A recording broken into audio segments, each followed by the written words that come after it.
Muy buenas tardes, aquí estamos nuevamente en nuestro canal Magnífica y Sublime Gracia, compartiendo las promesas del Señor para ustedes y para nosotros.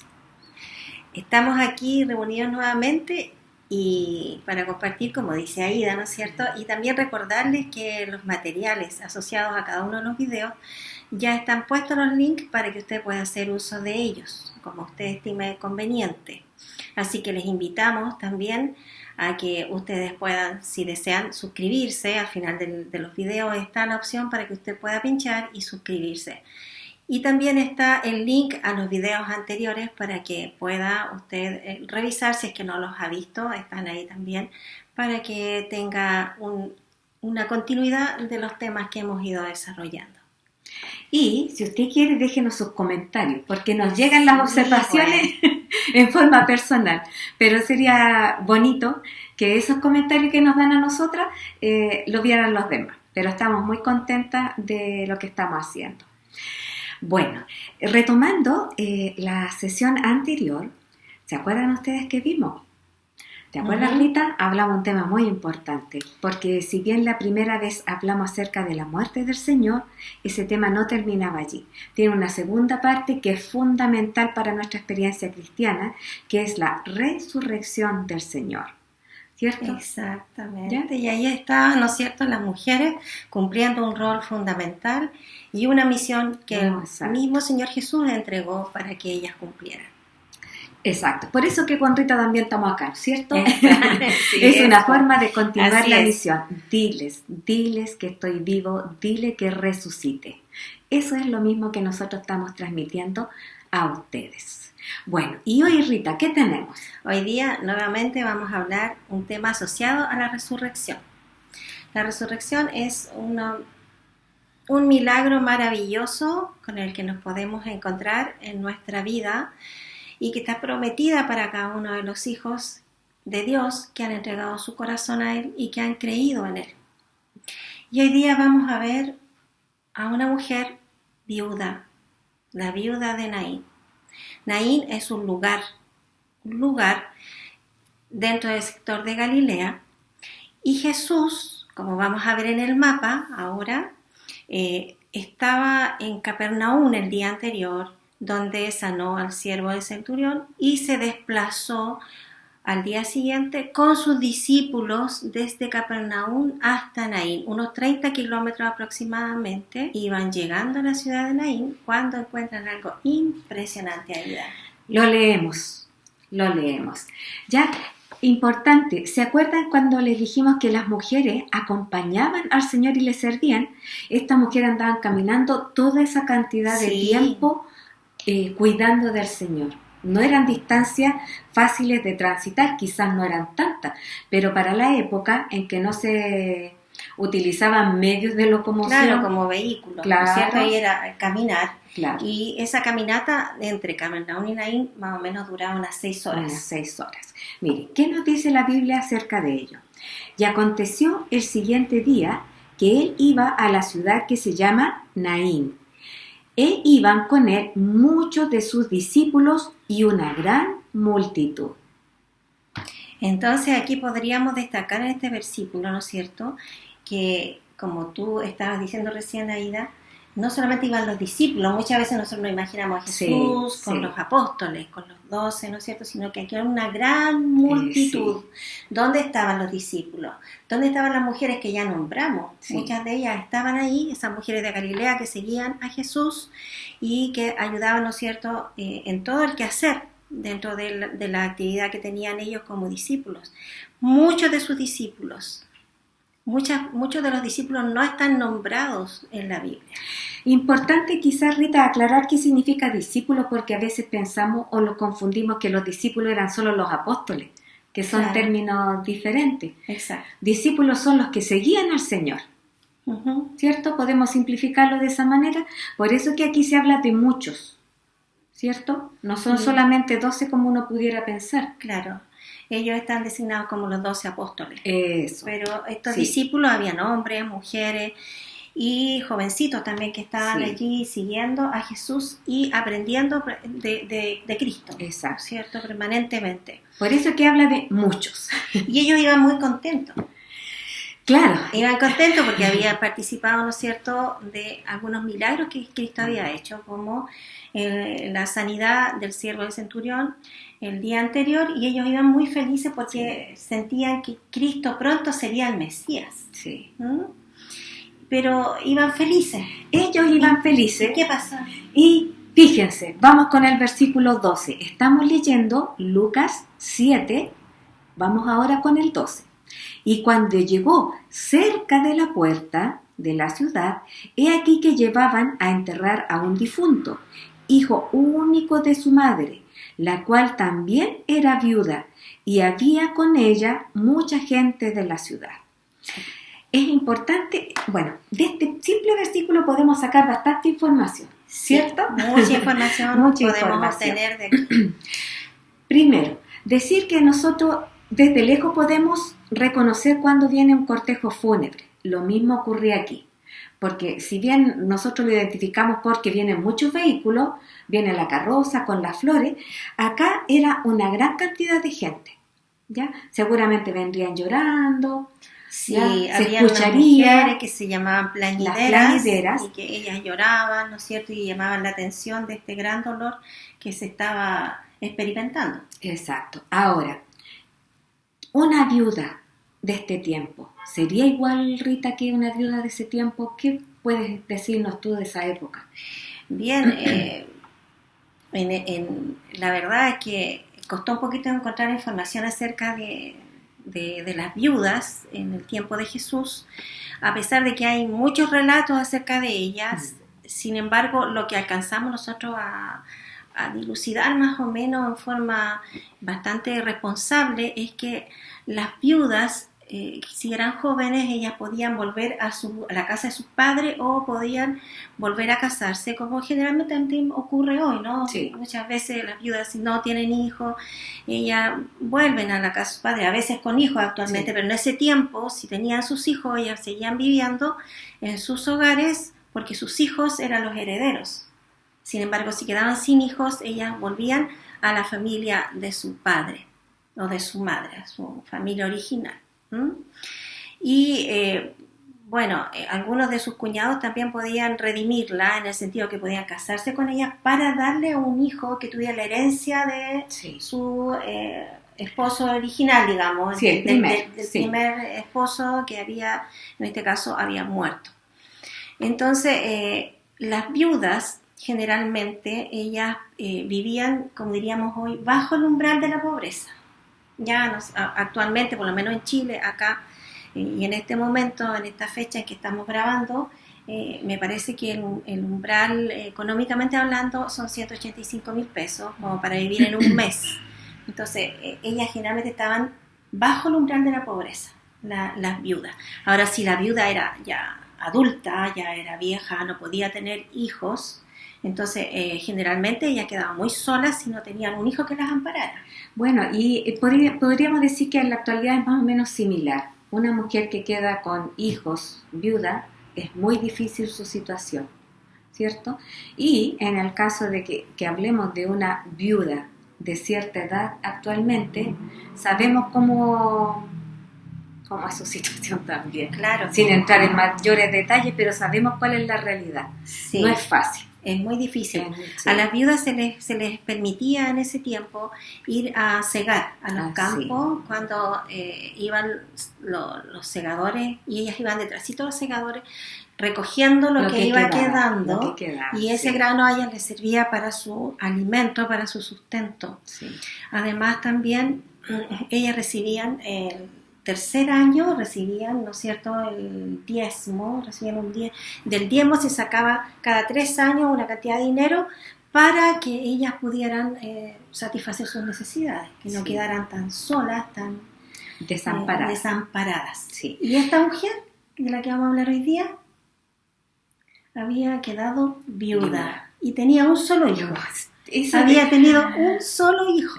Mira, y si nosotros comparamos de nuevo con la actualidad, cuando nosotros decimos se le murió su único hijo, uno queda para adentro. Claro. Uno queda para adentro. Claro. Y decir también que el dolor que siente un padre o una madre frente a la pérdida de un hijo, solamente lo puede explicar quien lo ha padecido.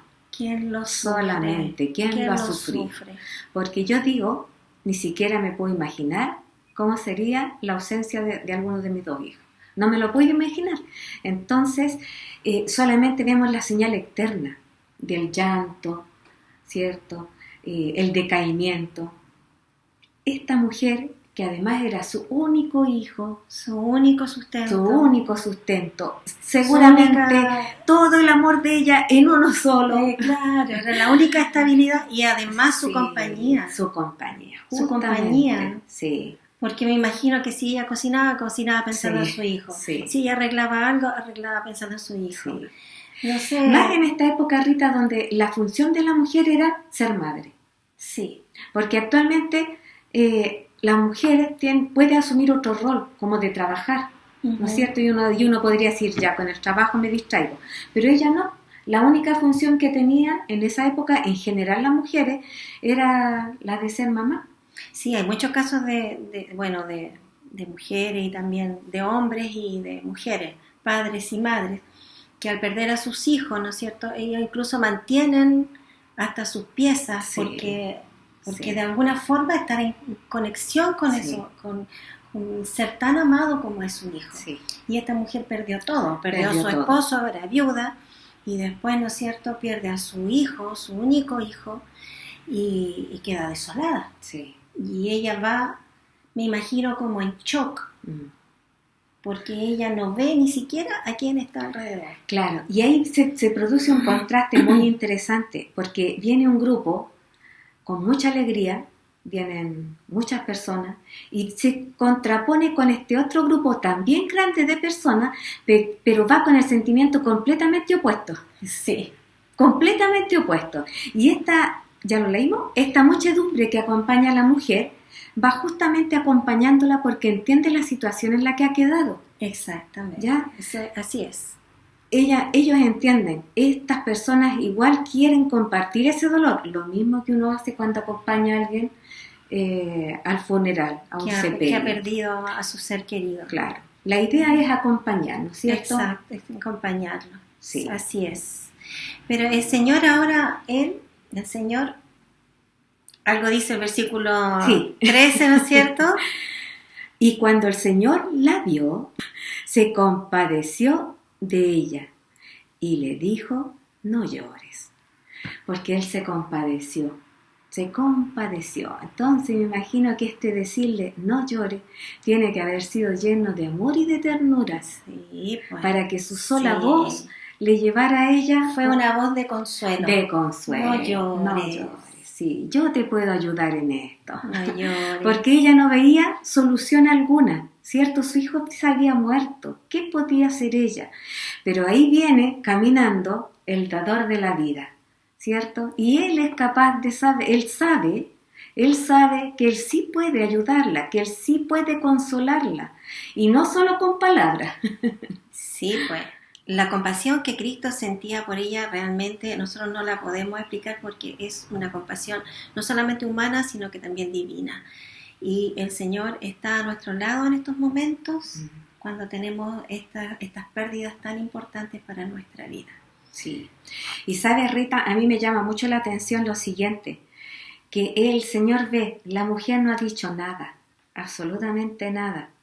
Pero el Señor es capaz de leer su corazón en esa súplica silenciosa que seguramente ese lamento tan íntimo que ella llevaría de lo que había perdido, que era lo más valioso para ella. Era lo más valioso. Sí, y el Señor es capaz de leer esa oración silenciosa. No solamente de la viuda, ¿cierto? De la viuda, exacto. Entonces, ese es nuestro mensaje. Porque la idea cuando leemos la Biblia es que encontremos un mensaje para cada uno de nosotros, ¿ya? Ante cualquier dificultad, especialmente a quienes les ha tocado perder sus hijos, el Señor está ahí. Aunque la mujer seguramente no lo vio, que Él venía. No lo vio. No lo vio, pero el Señor A sí veces la vio. nosotros no vemos tampoco al Señor cerca Eso, nuestro, no lo vemos. pero el Señor sí nos ve. Sí, estamos tan sumidos en el dolor, tan sumidos por el dolor Y que o es otras comprensible, circunstancias. es Exacto. totalmente comprensible. Fíjese que el Señor no la juzga, no le dice nada de ningún reproche, pero ¿por qué lloras tanto? ¿Qué le vamos a hacer? No dice eso, sino que simplemente la consuela, ¿ya? Porque Él siente pena del dolor que ella va De sus pasando, hijos, sí, sí. de la pérdida de su hijo. ¿Ya? Oración silenciosa, el Señor igual la escucha. Sí. Sí. Y en el libro Deseado toda la gente nosotros encontramos un texto Sí, muy lindo. Exacto. Muy Se lindo. los vamos a leer y compartir con ustedes. El que estuvo al lado de la apesadumbrada madre cerca de la puerta de Naín, vela con toda persona que llora junto a un ataúd. Se conmueve de simpatía por nuestro pesar. Su corazón, que amó y se compadeció, es un corazón de invariable ternura. Su palabra, que resucitó a los muertos, no es menos eficaz ahora que cuando se dirigió al joven de Naín. Él dice: toda potestad me es dada en el cielo y en la tierra. Ese poder no ha sido disminuido por el transcurso de los años, ni agotado por la incesante actividad de su rebosante gracia. Para todos los que creen en Él, es todavía un Salvador viviente. Qué hermoso reflexión, qué hermoso pensamiento, qué hermosa reflexión. Sí. Que nos sentimos tan solos cuando perdemos a nuestros seres amados. Sentimos que nuestro dolor es incomprensible para todos los demás y es una realidad. Cada uno tiene su propio duelo, su propio dolor. Pero el Señor lee nuestros pensamientos, como dice Aida, y lee nuestros corazones y nuestras necesidades, a pesar de que nosotros no hayamos elevado una oración directa al Señor. Él se compadece de nuestro sufrimiento. Pero entonces el Señor ahora, a pesar, además de haberle dicho no llores, alguna cosa más tenía Él para darle a la viuda. Versículo 14. Vamos a ver el versículo 14 entonces, ¿qué dice? Y acercándose, tocó el féretro, y los que lo llevaban se detuvieron, y dijo: joven, a ti te digo, levántate. ¿Qué podemos destacar? ¿Hay algo aquí que nos llame la atención, Rita? Sí, hay dos cosas importantes. Primero, que Jesús tocó el féretro.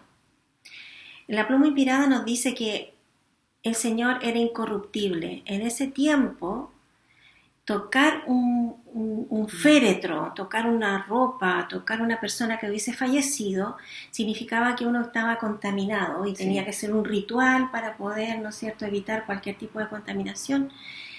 Pero Cristo aquí toca el féretro porque Él no puede ser contaminado, porque Él es la vida. Sí. Porque Él es la vida. Él está frente a una persona que ha muerto, pero Él es la vida. Y la segunda cosa destacable en este versículo es que Él dice: joven, a ti te digo, levántate. La voz del Señor, así como en la creación creó todo lo que existe actualmente y otras cosas que, bueno, se extinguieron en el camino por nuestras malas decisiones, el Señor con su voz identifica a la persona y dice: joven, a ti te digo. Porque si Él hubiese dicho, ¿no es cierto?, en general, cualquier otro habría resucitado. Él identificó a la persona exacta, lo mismo que cuando llama a Lázaro lo llama por su nombre.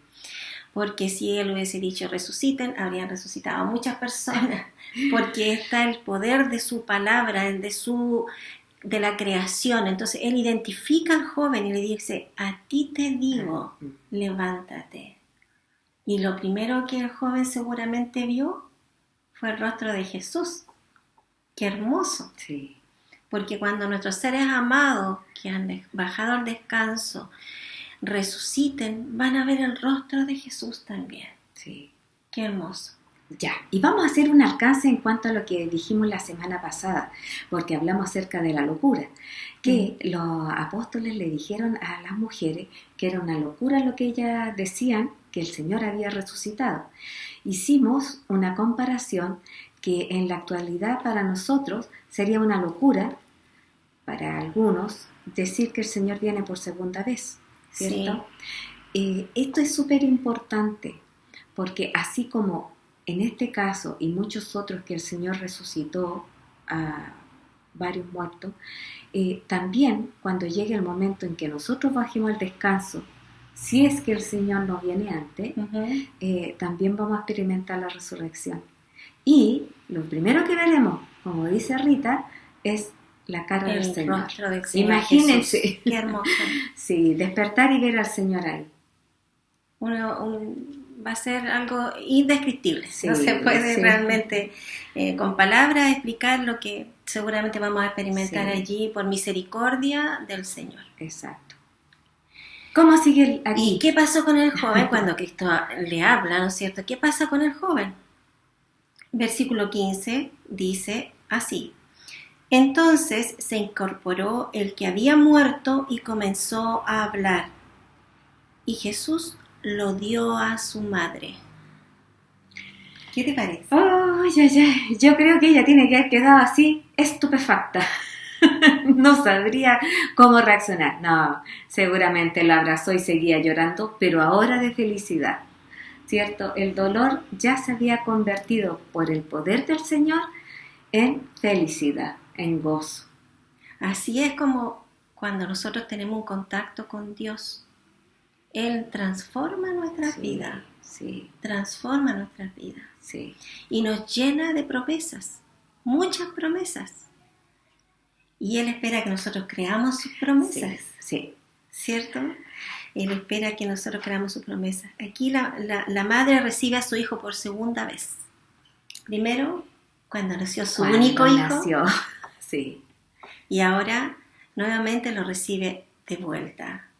Por la voz de quien es la vida, de quien, ¿no es cierto?, es el creador del universo, lo recibe nuevamente por segunda vez. Esta mujer que era viuda, que ya estaba en el nivel más bajo de pobreza, ella ahora recibe a su hijo. No sabemos si el hijo antes estuvo enfermo, no sabemos si ellos perdieron los pocos recursos que hayan tenido, no sabemos bien la edad del jovencito, que puede haber sido quizá entre 15 y 17 años, no tenemos bien clara esos detalles, pero si nosotros pensamos en un hijo adolescente que está floreciendo, que está lleno de energía, de vida, y tampoco sabemos por qué falleció el jovencito. No sabemos si fue algo inesperado, si fue una enfermedad, desconocemos esos datos, pero lo que sí conocemos es que Jesús tuvo compasión de esta viuda y entonces le devuelve a su hijo, le devuelve la compañía, le devuelve el sustento, le devuelve a quien más ella amaba en este mundo, porque era lo único que ella tenía.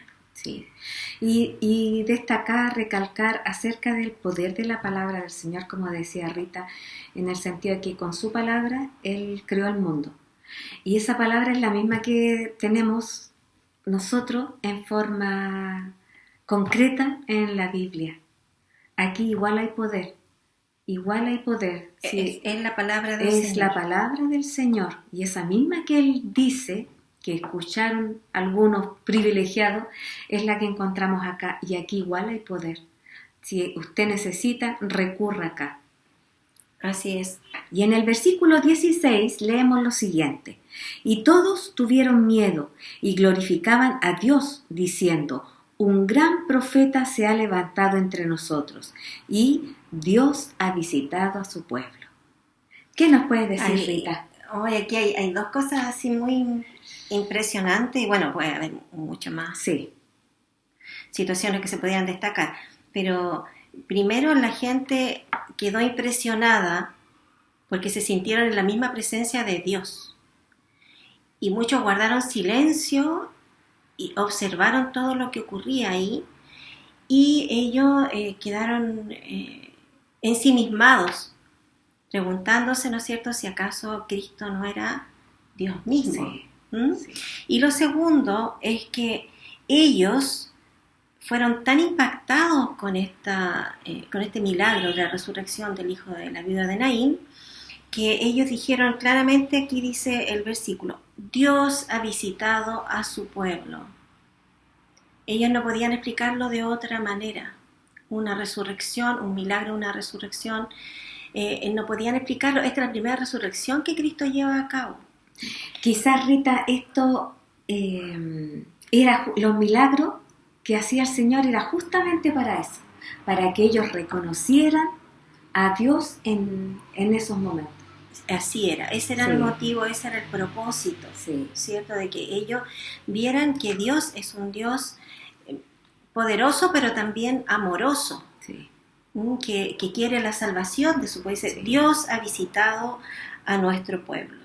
Y qué hermoso sería que nosotros también pudiésemos sentirnos visitados por Dios, que su presencia estuviera con nosotros de manera permanente. Y eso es una promesa que el Señor tiene para nosotros y es real. Siempre nosotros deberíamos tratar de poner nuestra confianza, nuestra creencia en nuestro Señor Jesús. A veces quizás no nos damos cuenta, en algunos momentos dijimos que a veces somos ciegos espirituales. Estoy pensando en esto de los recursos que a veces son tan escasos para las personas que han jubilado o por distintas situaciones. Y yo veo a veces cuando uno dice, Rita, hoy que me ha durado el gas, pero después que lo he dicho, en realidad me doy cuenta que es una bendición. Cuando usted piense que esto le ha durado mucho, o cuando algo usted dice le llame la atención, así es como el Señor nos bendice y nosotros muchas veces no nos damos cuenta en el día a día. El Señor se manifiesta de muchas maneras. Lo importante es que nosotros estemos en conexión con Él para que podamos reconocer su obra en nosotros, porque Él lo hace de manera muy sencilla pero constante. Así es. Y bueno, aquí habían dos multitudes al principio del relato, ¿no es cierto? Dos multitudes que se encuentran, pero ahora ingresan a Naín, a la ciudad de Naín. Ellos ingresan, pero ingresan en una actitud de alegría, ¿no es cierto? Ya ahora ellos regresan a la ciudad con una actitud totalmente de regocijo y de sabiendo que la presencia de Dios estaba con ellos. Ahora esta multitud que se estaba desplazando con Cristo y otros que estaban allí en Naín y que viajaban a diferentes lugares, ellos llevaron esta noticia a otros lugares, ¿cierto? Así es, igual que la misión de las mujeres que propagaron lo que habían visto, estas personas igual, porque no podían quedarse calladas frente a lo que habían visto, nadie se los contó, ellos lo presenciaron. Por lo tanto, esta historia se propagó por varias ciudades, por varias aldeas. Así es, el versículo 17 termina diciendo, y se extendió la fama de él, de Jesús, ¿no es cierto?, por toda Judea y por toda la región de alrededor. Entonces allí, ¿no es cierto?, nosotros hasta el día de hoy se extendió su fama, llegó hasta nosotros este hermoso relato, un hermosísimo relato de esperanza. Uh-huh. Ahora, Rita, algo que nos diga a nosotros que tenemos la misma oportunidad de resucitar. ¿Hay algo en la Biblia que nos diga para nosotros? Sí, hay un texto bíblico en Primera de Tesalonicenses 4, 16 al 18. Nosotros encontramos una promesa y las promesas del Señor son fidedignas. Las promesas del Señor son verdaderas, se cumplirán. Cada una de sus promesas se cumplirán. Y aquí encontramos escrito lo siguiente. Porque el Señor mismo, con voz de mando, con voz de arcángel y con trompeta de Dios, descenderá del cielo, y los muertos en Cristo resucitarán primero. Luego nosotros, los que vivimos, los que hayamos quedado, seremos arrebatados juntamente con ellos en las nubes para recibir al Señor en el aire, y así estaremos siempre con el Señor. Por tanto, este es el consejo que nos da Pablo, alentaos los unos a los otros con estas hermosas palabras. Qué poderoso, qué poderoso. Eso es lo que hacemos, alentarnos, ¿cierto? Dan una esperanza en el Señor. No es una esperanza vana, inexistente, es una esperanza que tenemos en el Señor porque el Señor es fiel y verdadero. Él dijo que iba a morir y que iba a resucitar, así ocurrió. Él dice que iba a venir por segunda vez, así va a ser. Y que vamos a resucitar, también va a ser así porque Él lo dijo. ¿Ya? Y lo otro importante, los que murieron en Cristo. Si usted cree, si nosotros creemos, como lo hacemos, tenemos esa esperanza. No porque nosotros lo merezcamos, sino porque el amor del Señor y su misericordia es para nosotros la vida. Así es. Es la vida, solamente en Él, no porque nosotros seamos buenas, no. Porque tengamos algo perfecto en nosotros, no, para no es nada, así. para es nada. Por la misericordia del Señor. Solo por Él su nos mérito. pide creer, Sí. creer y entregar nuestra vida en sus manos, para que Él transforme nuestra existencia. Y como dijimos la semana, dijimos, nuestra fe es en el día a día. Cada día vamos caminando, ¿cierto? No vamos a hacer de la noche a la mañana. No. Pero es un caminar con el Señor, viéndolo a nuestro lado. Así es, muy hermoso. Y entonces vamos a invitarles para la próxima semana, que ya esperamos cerrar. No, todavía nos quedaría uno más. Vamos a tener otra historia, tomada siempre de la Biblia, que habla de Lázaro, un amigo muy querido por el Señor, y que lamentablemente también sufrió la muerte. Pero esta muerte es diferente, porque su muerte fue para gloria de Dios. Para gloria de Dios. ¿Cómo entendemos eso? ¿Qué significa que la muerte sea para la gloria de Dios? Vamos a tener que conversarlo. Sí. Lo conversamos entonces la próxima semana. Y los esperamos. Que el Señor los bendiga durante esta semana y nos volvemos a encontrar. Que el Señor les guarde.